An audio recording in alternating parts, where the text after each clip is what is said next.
Now, Rocket Raccoon isn't just your average sarcastic space rodent. He is the galaxy's most tactical trash panda. He's a powerhouse packed with precision, mobility, and clever tactics that can easily turn the tide of any battle, with his jetpack granting unparalleled agility and the toolkit of abilities perfect for offense and support. I will say Rocket is a fan favorite for players who love outsmarting their opponents. And whether you're new to the game or a seasoned player looking to refine your skills, this guide will help you unleash Rocket's full potential. From basic tips and combos to advanced strategies that will leave your enemies scrambling, we've got everything you need to become the ultimate Rocket Raccoon master. So strap in, lock and load, and let's dive into what makes Rocket one of the most dynamic and fun characters in Marvel Rivals. 1 second before we dive in, I want to ask if you're new here or find yourself coming back to the regular and you aren't already subscribed, why not? It's completely free and you're coming back anyways. At 10,000 subscribers, we're hosting a giveaway and we're so close to that goal. And if you want a chance to be entered into that giveaway, make sure to subscribe. As well, go ahead and check out Control. They're an amazing meal replacement and snack alternative instead of all of that overhyped junk food. So if you're feeling a bit peckish and you're tired of scrambling through the trash cans, check out Control. You can click the link in the description, or at checkout make sure to use code DUCK for 10% off. Now onto the video. Now I do want to say Rocket has a lot of abilities in Marvel Rivals, but they're quite simple, providing him to be a great pickup for anyone still trying to learn the ropes of this game. He also has great mobility and team up abilities, which means he's easier to escape danger and help your teammates survive. His healing spheres can heal himself and you can bounce them from quite far to heal your team at range. Additionally, his B.R.B can revive a fallen ally, but also periodically spawns armor packs and rocket jetpacks. And if you're really in a pickle, he has an incredible range of mobility, which allows him to get away quickly to higher ground or closer to teammates who can help you out. That's just a brief overview. Now let's go really in depth.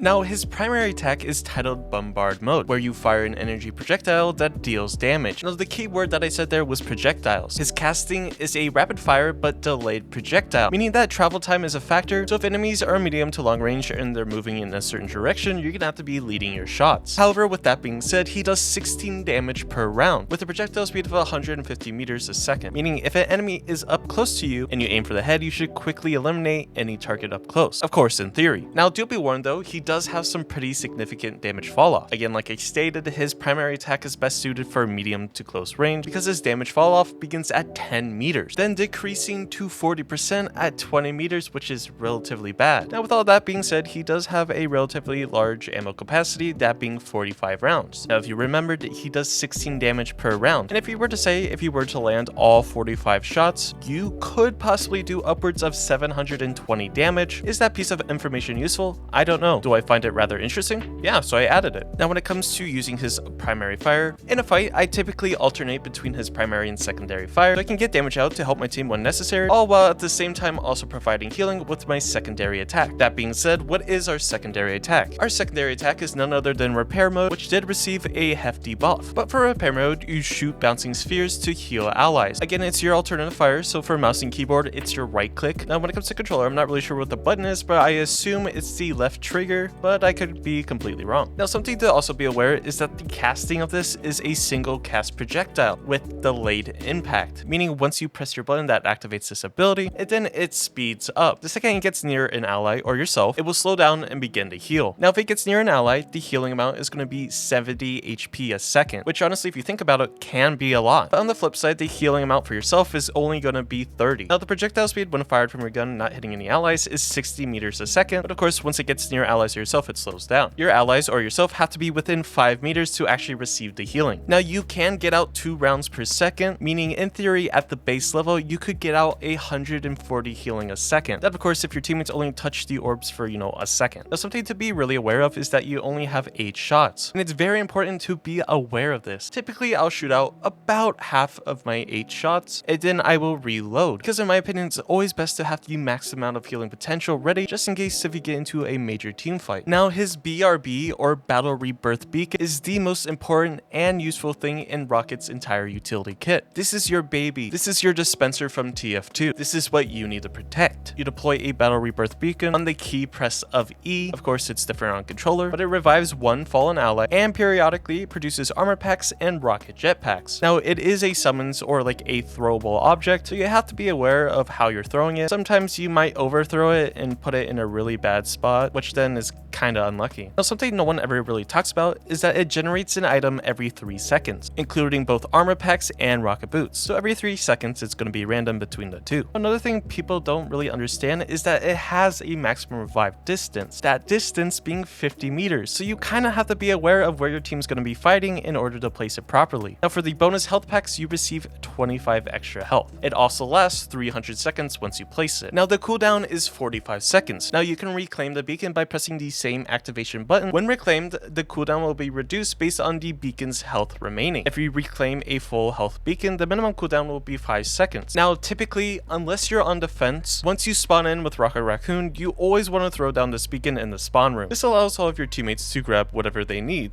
whether that being the armor pack or the rocket boot. Once everyone who wants it grabs their packs, you then reclaim it and put it in a spot that's closer to where you're going to be fighting. Again, this just allows you to get the maximum usage out of it. And you'll honestly be surprised about the amount of Rocket Raccoon players that I see not putting their BRBs in spawn. It literally gives you an advantage, so use it. If you're liking the video so far, make sure to like and subscribe. Now, not only that, Rocket Raccoon also has a tactical ability. This tactical ability is the jetpack dash. You dash forward and it's all based on your crosshair direction. You can dash up to 10 meters, but if you aim slightly up, you go a little bit further. Now you have 2 charges, with each charge taking 6 seconds to recharge. I'll show you some jetpack tech later on in the video. Now that's not the only movement ability that Rocket Raccoon actually has. He has an ability called Wild Crawl, where you hold your jump button to run on a wall. Now the wall crawling speed is 10 meters a second. If you are really using the Wild Crawl ability, then I highly encourage you to go to your settings. Go to keyboard and combat, make sure you have Rocket Raccoon actually selected. From there, scroll down to hero, and then I will really set your direction to fall in your crosshair so that you can really wiggle around a lot more. Now not only that, he also has the flying ace ability, where while you're in the air, you can hold your jump button to fall slowly. Now for whatever reason, I don't see a lot of Rocket Raccoon players use this ability or this mechanic, whatever you want to call it, but it can give you some leverage or some height to provide healing and damage to better positions. It's something that I personally use a lot. Now for his ultimate, otherwise known as CYA, you deploy a Cosmic Yarn Amplifier that grants allies a damage boost. It's a targeted ability that when activated summons a creature, or the CYA, and detects allies within the area. It provides a 40% damage boost, and allies have to be within at least 20 meters to actually receive the effects. It has a duration of 12 seconds, and it does have 800 HP, so sometimes you really have to think it through of where you're actually going to be placing this ultimate ability. Though for whatever reason, no one really ever focuses it down, so most of the time you can place it in the middle of your team, but if you're playing against enemies who actually know how to focus fire, then you might need to place it a little bit safer. Now something that's interesting is that he actually has 2 different team up abilities. It goes with Jeff the Landshark and Groot. Both Jeff the Landshark and Rocket Raccoon can ride on Groot's shoulders, receiving damage reduction. The only thing that really matters is that the damage reduction is 0.35, so it can be super useful if you're playing with a Groot. But be careful, staying on too long could put you in some pretty precarious spots. Now the second team up ability is Ammo Invention. Rocket Raccoon throws an ammo overload device in the target direction. Upon entering the device range, the Punisher and Winter Soldier receive debuffs of infinite ammo and faster firing. It has a 10-meter spherical radius, it lasts for 12 seconds, it has a 40-second cooldown, and it also grants a 5% healing boost. Kind of like the team up ability Invisible Woman and Mr. Fantastic have, where Invisible Woman also receives a 10% healing boost, I think, but it kind of works like that. Now we come to our tips and tricks portion of the video. If you skipped ahead to this part, I still appreciate you for watching, so make sure to hit that like and subscribe button if you haven't already. But anyways, let's get started. Rocket is considered a 1-star difficulty hero in Marvel Rivals, but that doesn't mean he's only useful for beginner level players. Now both his Wild Crawl ability and Jetpack Dash make him incredibly difficult to take down, and his B.R.B ability and CYA ultimate make him a massive boon to have in most team compositions, especially with the current meta going on of triple strategists.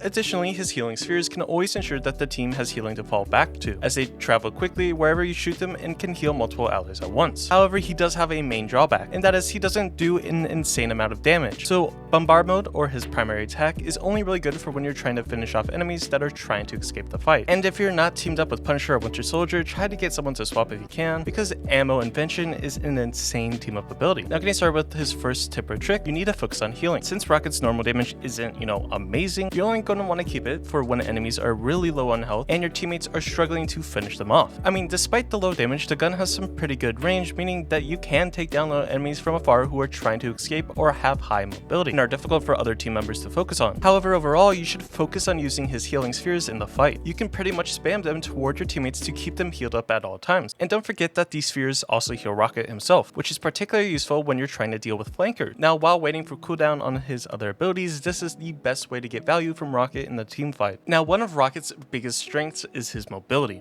And this is important because it keeps him alive much longer to ensure that his teammates get to see another fight as well. Particularly with his jetpack dash, coupled with he's already a super small character model, will sometimes make it incredibly difficult for any flankers to try and hit you. And with a fairly low cooldown, you can pretty much zip around the map constantly to avoid incoming damage. Now that's not all you can do with his jetpack dash. You can also perform a super jump by running up to a wall, tapping your jump button, then tapping your rocket dash ability. And it's basically like the second trash panda to ever enter space. Get it? Second one because he wasn't the first? Never mind. Now before the first fight, try and take a moment to also identify high ground spots that you can escape to when things get a bit dicey. Now his wild crawl ability will allow you to escape to higher ground, which many enemy heroes won't be able to compensate for, and you'll still be able to heal your team from afar. Now this mobility means that unlike some other strategists, you can still stay pretty far away from your team, heal them, and make an escape when you need to. Now his battle rebirth beacon, or B.R.B for short, has a few different uses, but its most effective is that it can bring a teammate back into the fight. The main thing to keep in mind with this beacon, however, is that it can get destroyed by the enemy team fairly easily. This will not only cancel the revive, but also reset the cooldown, so you'll need to wait until you can use it again. As such, it's incredibly important to make sure that you're throwing it in an appropriate cover to protect it from enemy fire, but of course still in range of your team so you can get the revive off. Now remember, that range is 50 meters. Not from Rocket Raccoon like Adam Warlock's ultimate, but from the beacon itself. Now lastly, I want to talk about how to strategically use the Cosmic Yarn Amplifier, or your ultimate ability. This ability is his strongest ability in Marvel Rivals to turn the tide in fights. Damage boosts the entire team, extending his ammo invention synergy with Winter Soldier and Punisher to the whole team and making it easier to take down enemies. But it can also go to waste if you don't use it properly. For example, make sure that all or most of your team are still alive in the fight before using it. If they're mostly coming back from spawn, then it'll be pretty difficult to get the full value you need out of the CYA. Additionally, make sure that you don't use it while another strategist like Luna Snow is using their ultimate, because it will negate the damage boost your team is receiving. It feels like Luna Snow is the bane of my existence for every single hero in this game. But anyways, hopefully this video has taught you something new, or maybe just got you a better understanding of how to play Rocket in general. So like always, if you found this video useful in any way, shape, or form, do me a favor, hit that like and subscribe button, as it greatly helps me out. But regardless, I hope you have a great day, and I'll catch you in the next one.